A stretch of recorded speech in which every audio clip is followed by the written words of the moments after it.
GM friends, and welcome to the future of gaming. You're listening to our weekly FOGcast. We have Philip Collins, Devin Becker, and myself, Nico Vereecke. And today we are taking a look back at the year that's gone by. The beginning of the year was certainly a lot different than the end. And so, we're giving our biggest takes, biggest changes over the past year, specifically for Web3 Gaming. Let's talk about it. Phil, if I ask you, what's your biggest takeaway from 2022 for Web3 Gaming? What's your answer? I think 2020 year is kind of the year of the slowdown for Web3 gaming in a lot of ways, and I don't necessarily think that is a bad thing. I mean, if we think back to exactly 12 months ago, everything was moving so fast, right? Coming out of 2021, the investment market was hot. Everyone was building games as quickly as they could, trying to get them published because it was a race for who could get the best game out quickly at the time, and everyone was trying to get their fundraising checks in, and everyone could do that. And I think one of the biggest signals, biggest signals for me on the investment side at least has been what December has looked like, to be honest. And I think that venture has really slowed down in December because nobody wants to come out and raise a new round 2 weeks before the holidays, when everyone, maybe slows down the last week or two of the year before coming back in January. And I think if I look back to December of 2021, you could get a round done in 2 weeks pretty securely in a lot of ways. And so December was a really hot month. People were closing really fast. And this year it's just kind of calmed, and it feels like if you weren't already raising in late November, you're just going to take the pause until early 2023 and try it again. And I think that's just indicative of everything we're seeing in Web3, where people are now kind of going back to taking their time a little bit, taking a look at their projects and the fundamentals, and just getting everything in order before just trying to go. And I think that, like, at the highest level, that's what I've seen over the course of this year, and it seemed like a bit of a progressive shift after March or so. And the last 3 months has just slowed down pretty substantially. And again, I think that's not necessarily a bad thing. We've talked about builders markets before. I think Axie is a great example of something that was built in a downturn and came out really strong, regardless of where it stands at this exact moment. But I don't know. I think we'll see a lot of the same, where people take a hard look at their projects and come out better for it in early, late next year. Mm-hmm. How about you, Devin? I think it was a great setup, kind of along the lines of what Phil was saying, because you had a couple of things. One, you had a ton of money dumped into this space, which, maybe you don't get returns on all of it, but that's kind of necessary to get the ball rolling on a lot of those projects, get a lot of that. Like, before, we had stuff kind of dumping into ICOs and infrastructure, early stuff, and NFTs weren't really hot yet. Now that all that money is dumped into NFTs and NFT gaming, then we got a lot of stuff started to get the ball rolling, right? A lot of projects in the works, some AAA games, being built, but also a lot of learning. We a lot of things didn't work, and a lot of, scams happened and hacks and all kinds of stuff. But I think, assuming people aren't completely brain dead, I think we learned a lot of stuff that going forward will benefit all of it. And so maybe a lot of these projects will still burn through their money and won't survive. But I think, you'll have a lot more veterans of this stuff for building in the next round. You'll have a lot more learning. You'll have a lot more people like myself that were able to kind of go through and help build up a lot of things and be part of a lot of projects, learn a lot, help share a lot of information.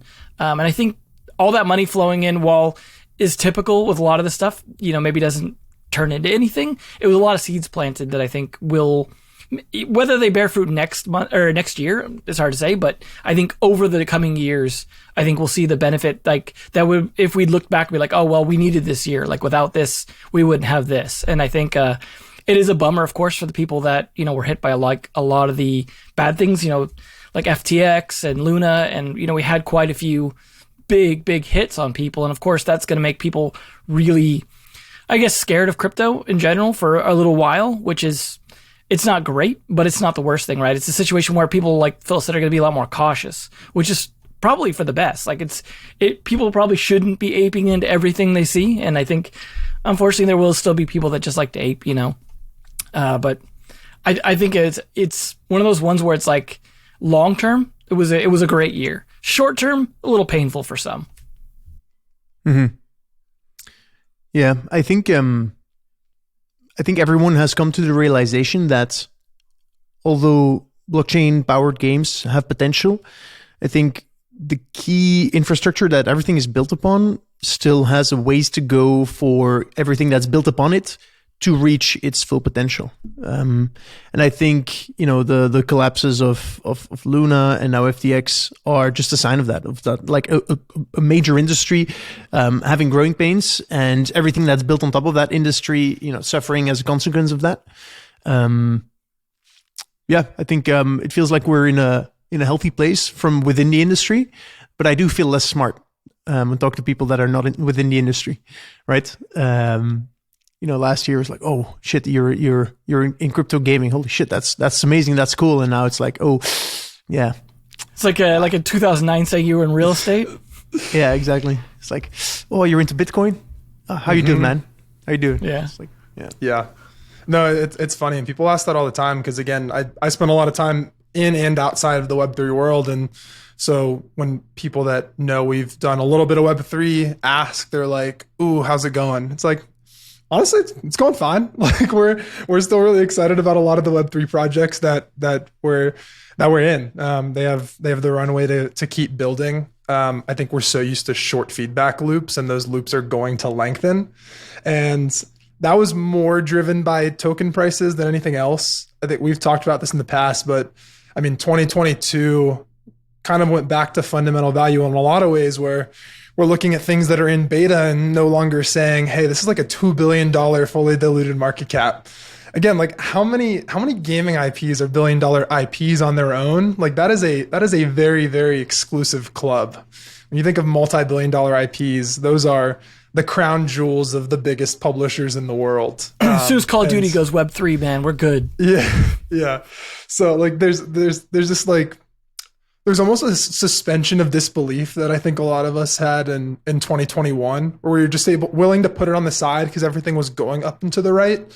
And so we were willing to just kind of think about Web3 gaming in a very, very, very different way than we would have on Web2 gaming. And as a whole, like an aggregated view of the industry, I think a lot of people were just so excited about the prospects of Web3 gaming taking off and the insanely exponential growth that you can achieve through what was happening with tokens that we just kind of put aside reality for a little while. And 2022 brought us back. But if we look at the people that are still building this industry, all of the talent that people were excited about in late 2021, most of that gaming talent is still in the Web3 industry as we look to 2023. There wasn't just like a big, huge drop off where everyone just kind of gave up after Terra or FTX. And so like, I think the value's still there. It's going to take time to unlock. And I think we're finally accepting that that's just how it's going to have to be. Yeah, there might be a lot more talent even floating around from all the layoffs and stuff like that, and people looking to pivot. And like the interesting thing that I take away from it as well is like, despite all the downturn in a lot of places, you look at Asia, like Japan and South Korea and stuff, and like they're still so bullish on this stuff that I'm like, they're usually ahead on when it comes to like monetization of games and like different ways of dealing with the economy and just games in general in a lot of ways. So, I mean, we're kind of slow over here in the West to take that stuff up. And so I'm really like interested to see what, they take away from this year going forward to push their stuff going out there. I mean, especially even like South Korea, where like they can't even actually release their own games. So it's like, are they just going to be developing games for us like at that point, or are they going to make changes? It's hard to say, but I think they obviously took away from a lot of the learnings without necessarily as much pain, I think, and as much seeming regret. So I think there's different areas of the world that are going to go forward with different things from 2022. 100%. Yesterday, one of my colleagues shared a graph that showed blockchain adoption and usage in different parts of the world. And so number one by far is India, where it's like 200, like a crazy number. I was going to say 200 million. That might be a bit too much. It's like 20% of the population. It was pretty far in the bar. Yeah. And so and we're getting into predictions territory, which we were not going to do today, but we're going to do next week. I think, that's. I guess your point is that even today, we see quite a high adoption in these non-Western Right, the other countries that are all like bailing out and like, oh, we're not going to do Web3 anymore. Like they're still like, yeah, we're definitely doing it. Yeah, that's what I mean. It seems like it's as a result of why people are into these things, and in the West, it's maybe mostly out of speculative reasons. And, whenever there's no more, or it seems that there's no more money to be able to be made, people get less excited. While in other countries, they're maybe not as spoiled as us when it comes to games. And for them, this is real opportunity and really different than other games. I mean, you look at Animoca, right? Like they're still just dumping money into the space. Like they still are very bullish on everything. I mean, some of the projects just flat out haven't worked out. Like I don't think Rev Racing is revolutionizing racing at this point or anything, but they still are like going at it, and they're another Asian company. And I think that's just where we continue to look to see the people that are still willing to be a big part of this. And it's just like, oh, well, it's going to suck in the West for a bit, right? Like it's going to be probably a little bit slower, but like I said, we're not going to get into prediction territory, but I just mean like that's kind of the takeaways I think that these different regions are getting from the year is very different, especially people that were hit hardest by some of these big hacks. And it sounds from some of the investigation that Luna and FTX may even be related to the same guy. Like these things, they just proved some of the instabilities, and I think these things shake out a lot of the problems. And I mean, I guess I'm speaking from a position of no losses on any of this stuff, but I feel like a lot of this stuff was necessary evil. To the extent where, like, if we didn't dump all these money into these speculative bubbles, we wouldn't also get advanced so fast. Like, in a lot of these things, like, they say you learn the most from failure and things like that. Well, good. Then we dumped a bunch of money and failed in a bunch of places, learned a whole bunch of stuff. And I think similar to what we had in 2018, 2019, it just becomes like a builder's haven again, where the people that actually learn stuff can continue to build forward. And I think like there's tons of talent that came out of this year that I think will be able to go forward. Like all those people that you're always talking about, Nico, building all this crazy futuristic on-chain stuff and developing all this technology, like you said, the infrastructure, like finding the weaknesses with the infrastructure, even stuff like where sunflower land or farms or whatever hit Polygon and stuff like that. These blockchain strains, we'll get to work out now. We've got to go through a lot of those. We built up a ton of layer 2 infrastructure now, the stuff with the zero knowledge stuff really being built up. And so we've really just paved a ton of highways for this stuff to really get going. And it's like, yeah, maybe there's no cars on the road yet to an extent because, we just finished paving this stuff. Like it's to be expected. And I think maybe I'm being optimistic, but it's one of those things where it's like, if you look short term, yeah, it looks sucky. But if you look long term, I think it looks actually pretty normal for a lot of this stuff. Yeah. No, I think that's a good point on, putting cars on the road that was just paved. That's a good analogy going into 2023, because no matter how much hype there's been and no matter how much content you've heard about, there really are still very few notable titles that have come out in the Web3 world. And that shouldn't be all that surprising, right? I feel like this hype cycle really began early 2021. So spring of 2023, we'll kind of be hitting the 2-year mark where a lot of these teams have been building. And I think that we'll finally start to see a lot of these games roll out over the course of next year. And I think all we really need to see to start is one really strong title. And hopefully that is a good adoption case where people are willing to set aside their skepticism around Web3 and just play the game. And hopefully that game is easy enough to play, that it's not too difficult for those people to get there. And it kind of demystifies the whole thing, because right now there's not really content that people are willing to attempt to demystify it for themselves. And it's just still early in that regard. And I definitely try not to disillusion myself into thinking like everything's just going to work out in the end. But I think what gives me confidence is there's enough talented people building stuff that, one of them should at least connect with people, hopefully over the next 12 months as we look into the new year. But I mean, time will tell what actually happens there. I think we've also seen in 2022 a lot of people trying to just go ahead and build infrastructure that creates those initial highways.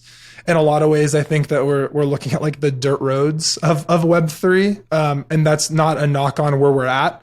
I think that there's a lot of really, really impressive technology that I now sometimes take for granted when I see a pitch deck today. If I would have seen that 12 months ago, I would have thought it was the most amazing thing for Web3 gaming and Web3 adoption, but everyone's kind of caught up to the standard so far. And I think the thing that's going to continue to push that forward and make these highways more modern and continue to advance is content informing a lot of the needs that developers have. And it's hard to build infrastructure without knowing all of the problems that you're solving. And those problems will become more apparent as games catch on.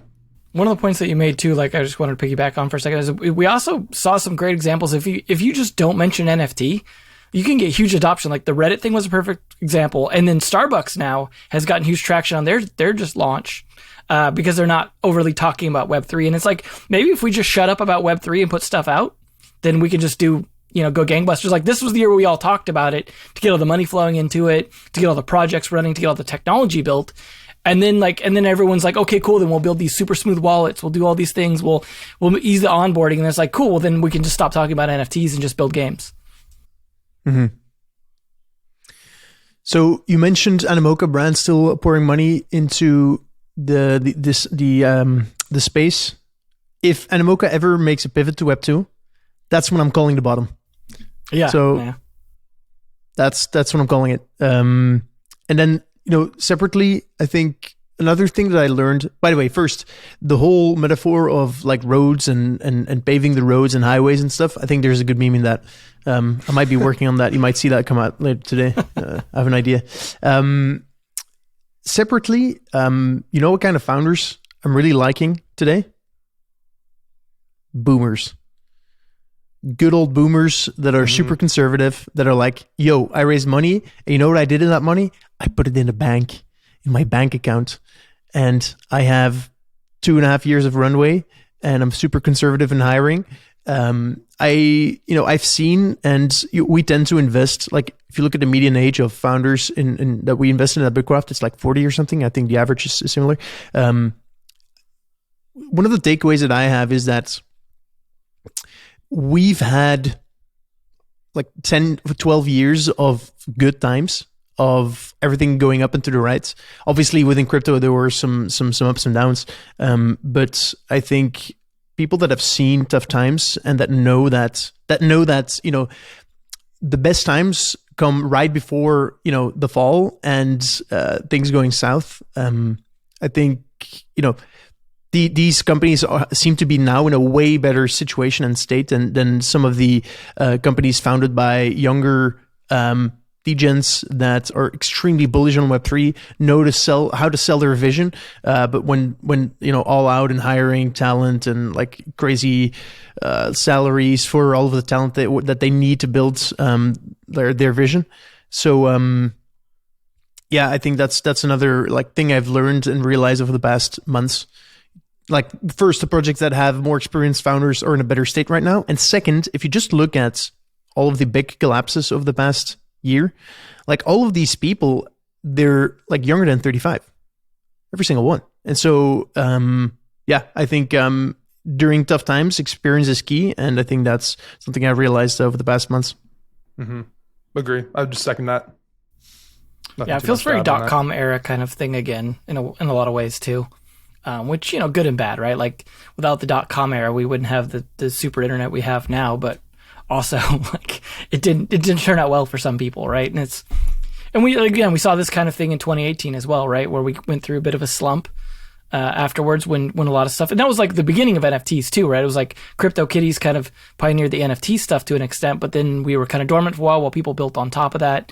And it's every single one of these learnings from this year takes time to build on top of, right? You don't just instantly go like, oh, I see what they did there, like why that didn't work, and then instantly have like the better version, a month later. It's all of these things are like, okay, cool. Well, now we'll build the right thing, but it's going to take extra time. Like I see a lot of projects, that were all gung ho to get their oh, let's get a white paper out, let's get our launch, let's get our things going, our TGE or Genesis stuff, starting to slow down and realize like, oh, okay, like maybe we see all these other, failures on the side of the road, and like we were going to head that same direction, but you know what, let's actually slow down and start to kind of go the correct way. And I think that's great. Like, you don't hear about it a lot. And that's one of the things too about this year is like, I've also learned that a lot of, despite all the talk and all the hype and all the stuff going on, there's a lot of stuff going on quietly. There's a lot of people building stuff, especially with their Web 2 companies, and don't want to shout from the rooftops that they're doing Web 3.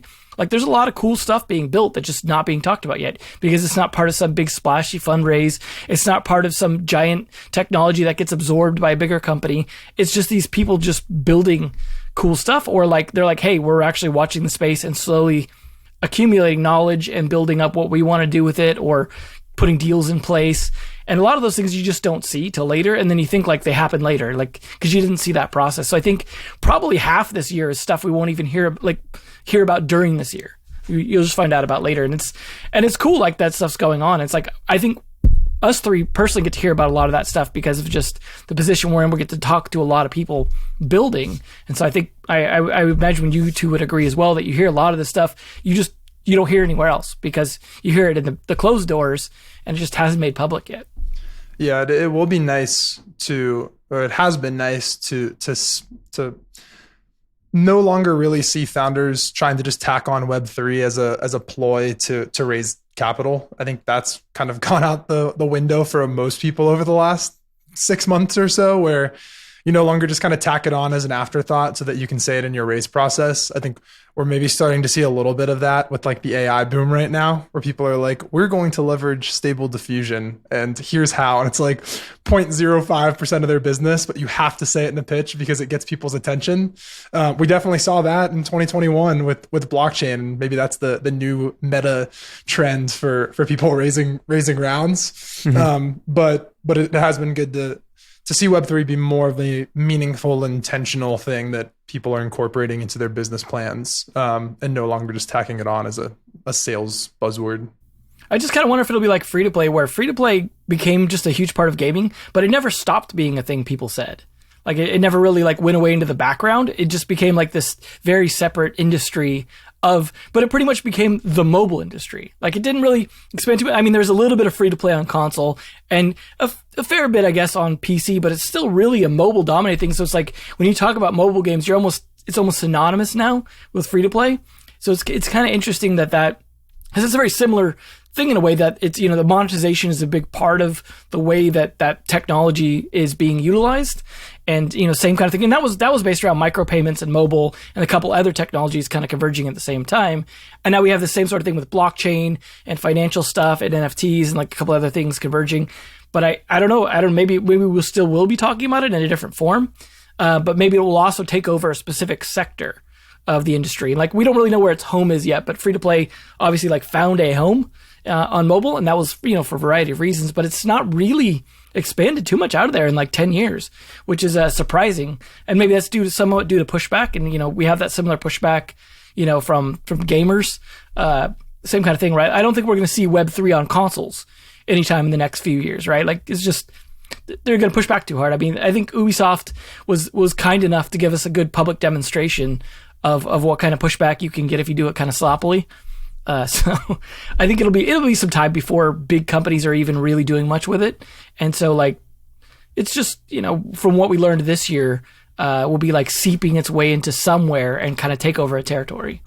It is pretty interesting though, how free to play has pervaded other channels though through, like Fortnite being a free to play battle royale and Call of Duty trying to have a free to play element through Warzone. And right. It's almost like it goes back to something that I used to talk about well over a year ago when we were thinking about play to earn and what it meant for the blockchain gaming market and shifting consumer expectations, where like when I started thinking about blockchain gaming, it made it so much harder to really validate buying an asset in a game like a Valorant or a League of Legends when I feel like a renter.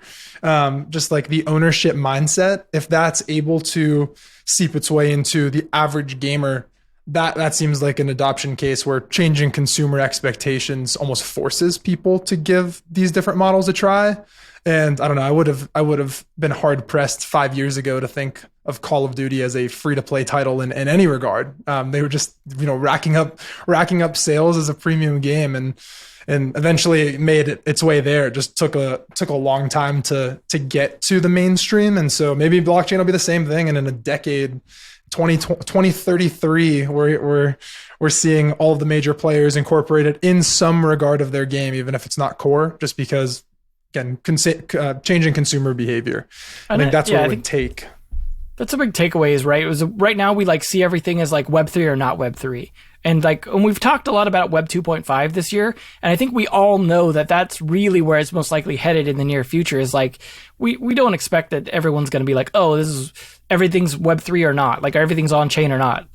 As much as Nico would like that, I don't think that's going to take over everything, right? Where it's a lot of people right now are already working on, how do I sort of merge these two things? How do I dabble in this technology without going completely overboard? And I think that's a big learning from this year as well, is letting everyone go very overboard with it and then seeing what does the scaled back look like. And I think that's a good thing, right? If people explore the fringes, then you kind of know the territory a little bit better. It's a little easier to navigate the middle area when you know where the edges are. And I think everyone kind of navigating that and going extreme with on-chain games or full-on Web3 or full-on play-to-earn, all those kind of things over this year and last year was really valuable to explore that space, to see where those edges are, to see where it makes sense to incorporate things or not. And I think, for example, a big learning for a lot of games will probably be, maybe NFTs are a little bit better than tokens in a lot of ways, because maybe tokens aren't always the way forward, and token investing and stuff like that. So I think there was a lot of that explored this year in different ways.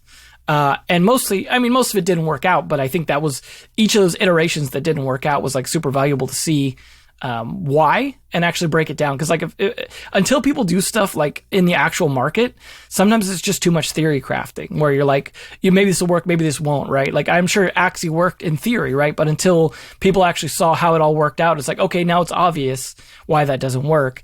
And now we can build on top of that. We can go, okay, well, obviously that quote unquote play to earn, and then we scale back to play to own, and all these other, scale backs. We'll have some, few inches we go from here into that Web 2.5, or maybe it'll be Web 2.3 at this rate, but we'll get there by inches rather than jumping straight into Web 3 next year. To talk a bit more about that, one of my things that I've noticed is that it seems like people have realized over the past year that the Web 2.5 product market fit is quite a bit away, just because the advantage of putting stuff on chain compared to the annoyances that doing stuff on the blockchain actually brings, it's not big enough yet. And so I think the realization is that the product market fit is quite a bit away and will require some better user experience solutions. And scaling solutions, and don't have to sign every transaction, that kind of stuff. And so a shift that I've seen, and this is mainly late into this year, is that I do see more and more people and teams now starting to get interested by the non-Web 2.5 type games, the more niche stuff, the more on-chain games. And I might be super biased here because everyone knows that I'm into that stuff, but I think more and more people seem to be getting into that stuff. And that's my perspective, or that's what I've observed. Might be a little biased there. I don't know. Have you seen the same, Phil? I think a little bit.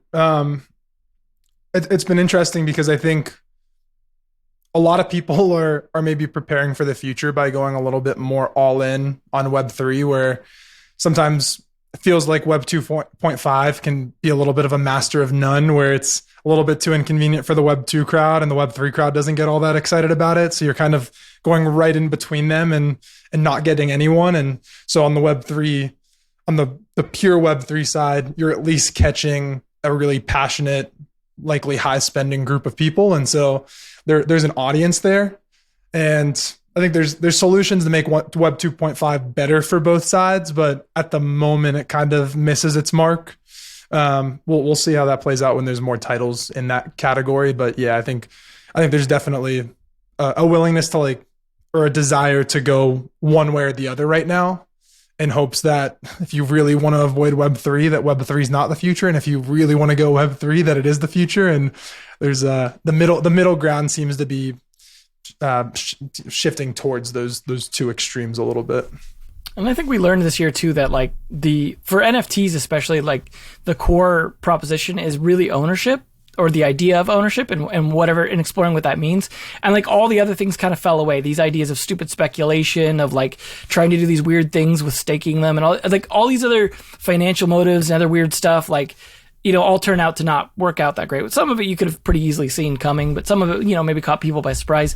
But I think the one thing that kind of stuck around, that people like still are excited about the idea of, especially like the Asian audiences, and even Animoca, like their main thing they talk about, the kind of their motto around this stuff, or their vision is around that idea of ownership.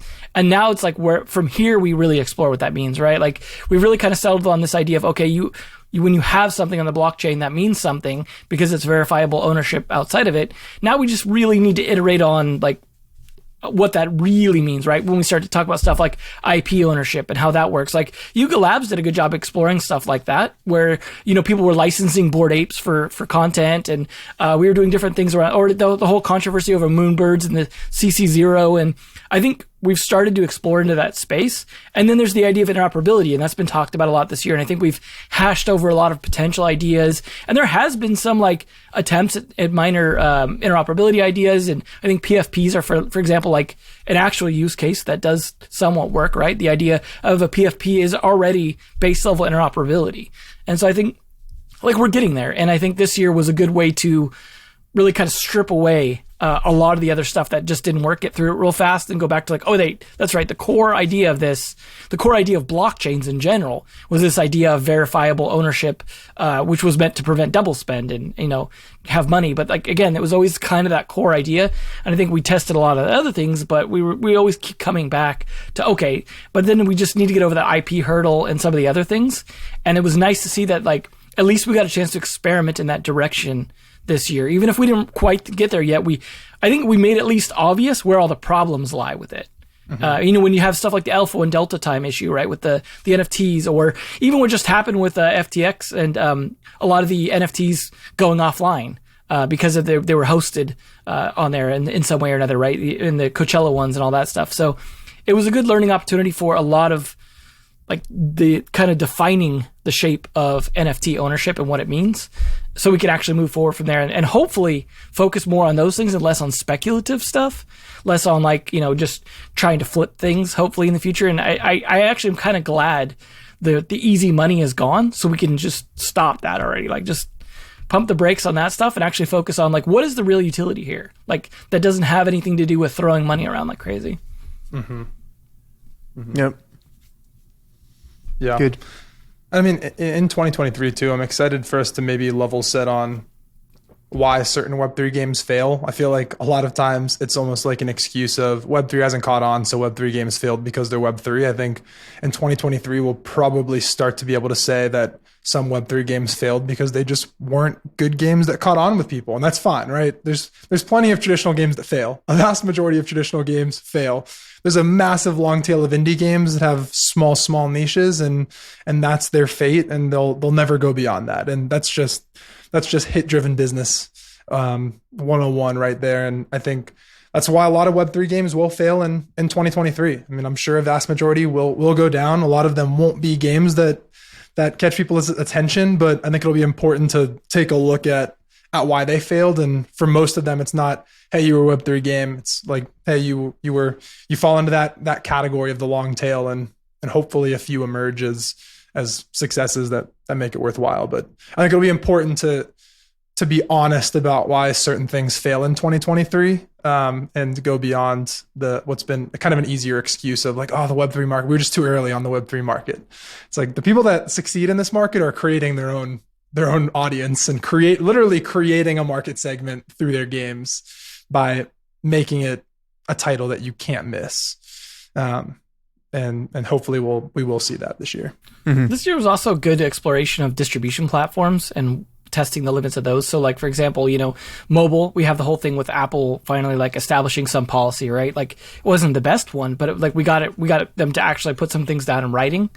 and that obviously need to revise. But then we also got Epic Store actually having Web3 games on there. There's actually Web3 games you can play right now on the Epic Game Store, and I think that's a big gain. And there's even like people starting to push the limits of what you can do on Steam, starting to get on there. And then there's still tons of crypto games on Google Play Store as well.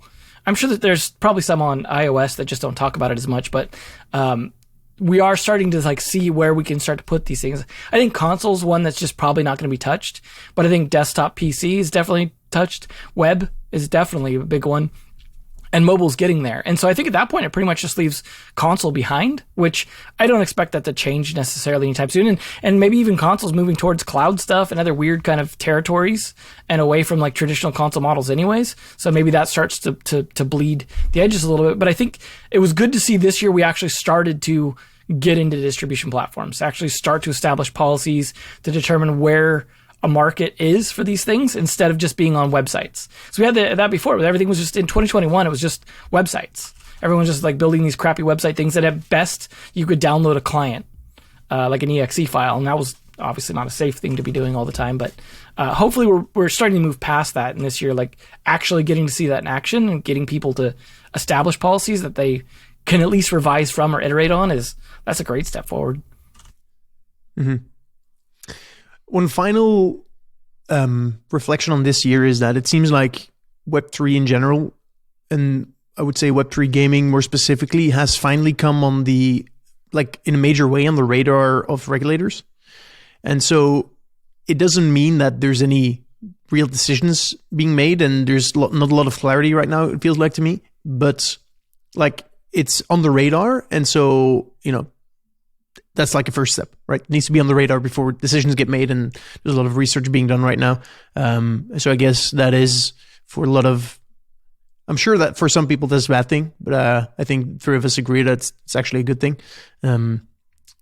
Probably could use some regulation in some way, if done well, which, I mean, there's always I can tell you now that the initial crypto regulation around these things is going to be terrible for the industry. But at some point, I think we'll get there. Yeah, I'll be interested to see how it shakes out in America, especially because the FTC has been overly aggressive, or the SEC, sorry.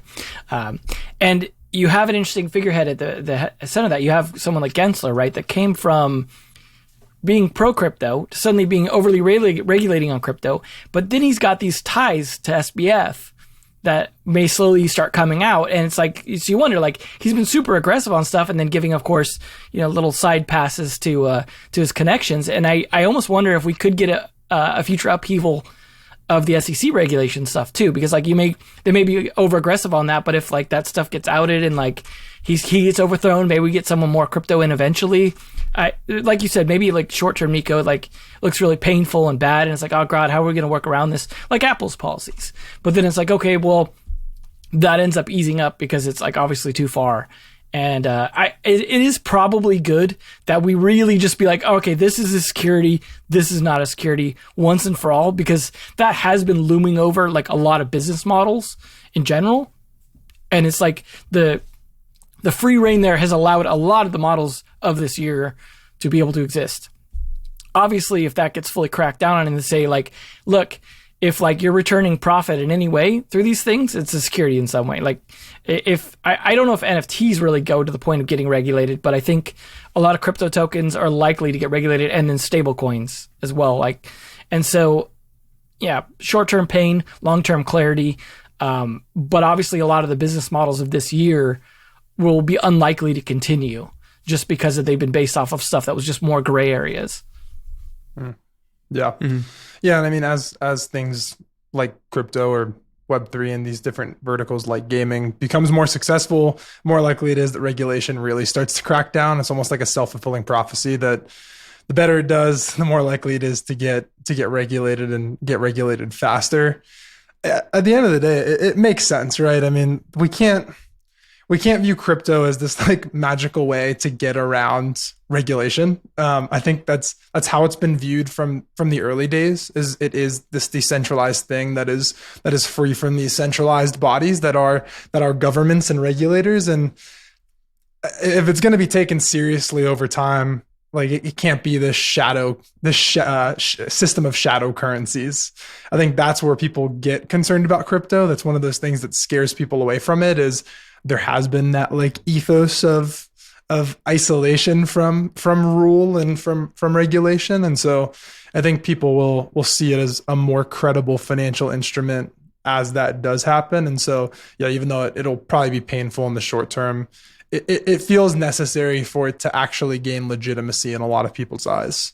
Until then, it just feels like it's like working off the books. And I don't know. Honestly, that doesn't feel that great as good as it might sound in the immediate term. Well, the upside is like regulation is most likely just going to shut down the speculative side of things, the over financialized side of games, right? Like the game part continues, and I think that's actually.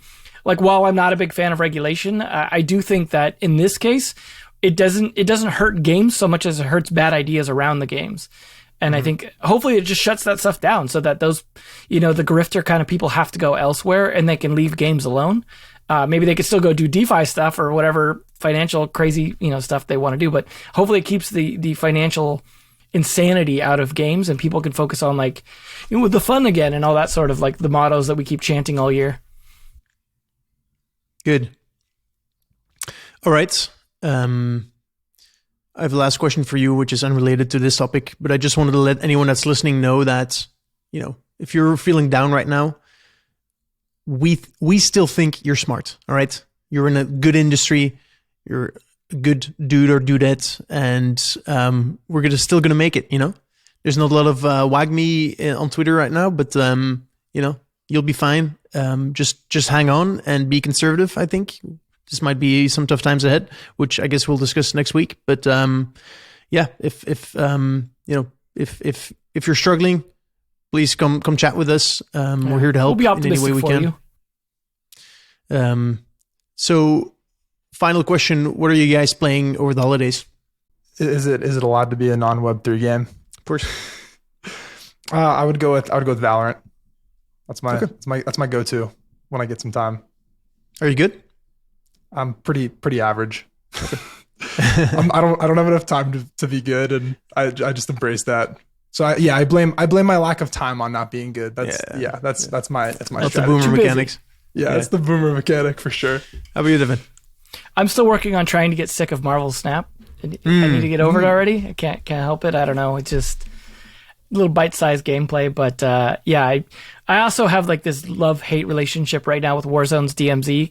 I never really got to play an extraction game I really liked, and there's just something about it that's like it feels like these little micro adventures with random people that are somehow exciting each time, but the game crashes so often and has so many bugs that I'm like, I feel like a masochist. So hopefully I'm not playing that too much over the holidays, but I still can't seem to help myself. It would just be nice if they took some of the money that goes into it and maybe they could hire some better QA people.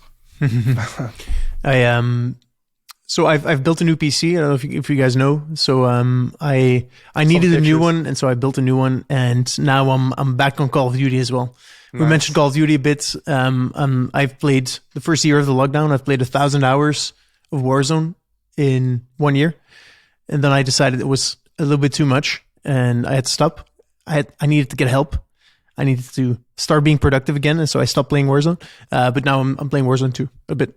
I just started for a week now, but I'll probably play a lot more over the next few weeks. So if you're listening to this, you wanna help me out, get my first win, hit me up. Yeah, I could use some DMZ people that don't suck and know how to revive me. That'd be helpful too. There you go. That's actually the only reason why we do this podcast. To find people to play with. We're recruiters now. Yeah, exactly. Yeah, next recording, all three of us will actually be playing DMZ together, and we'll just be talking over it. So I've thought about these things, but I am first of all such a tryhard that like I don't care about podcasts, I don't care about content, man. I just want to win. And then next is also my brain, like I call it multitask. Like ask my wife, she asks me questions, I'm playing a game, I like answer, and then like 10 seconds later, I don't even know what she asked or what I answered. Which is funny because I'm the opposite. I'm not a tryhard at all, and I'm multitasking while playing most of the time. So we'll be great teammates. I'm definitely in the tryhard category with Nico. Good. Always. You guys can carry me. Yeah. Fantastic. All right, dudes, thanks for this. Next week, when we record, we'll be sharing our predictions our spicy takes for 2023. And yeah, with that, thank you for joining, Devin, Phil, listener. Thank you for listening. And yeah, speak to you next week. Ciao.